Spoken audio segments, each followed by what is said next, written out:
He knew people better than they knew themselves, not by magic, by pattern, by watching, studying, becoming. He moved through cities like a ghost, changing names, accents, even birthdays. But this time, he found a new angle, one no one saw coming. He began showing up at doors across the country, to men and women of every background, every race, every walk of life. He called them brother, sister, cousin. He didn't just claim the bloodline, he built it, with old photos doctored to include himself, family trees rewritten with names that never existed, and the most powerful tool of all, stories. Stories that connected lives across decades. Stories about shared grandfathers, military service, lost letters, forgotten birthdays, told with such precision, such emotion, that people wanted to believe, and they did. They invited him in. They shared meals, secrets, bank accounts.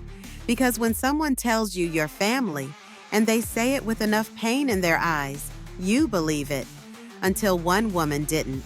She saw past the photos, found the flaws in the dates, traced a name he said was dead to a man very much alive. She didn't confront him. She played along.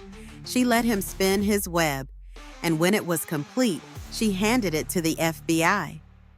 Turns out, he'd done it over 200 times. A fabricated cousin here, a lost brother there. He never stole identities. He created them, then moved into them like empty houses. Now he sits in a cell, still smiling, still telling stories, still calling the guards cousin, because for a man like him, blood doesn't run thicker than water. It runs thicker than truth. It always started the same way. A coffee shop, a bookstore, a park bench. He'd sit quietly, watching, listening. He wasn't looking for victims. He was looking for patterns, which hand they wrote with, what sports team was stitched on their cap, how they talked about their father or didn't. He'd map every detail in his mind like a chessboard, where they worked, who they visited, what name they answered to. Then came the soft entry, a shared story, a familiar face, a forgotten connection no one remembered making. He was always patient. He'd plant a memory and wait for it to grow. He'd study a neighborhood for weeks. He'd memorize local street names, school mascots, old headlines. So when he finally showed up at someone's door, he wasn't a stranger. He was the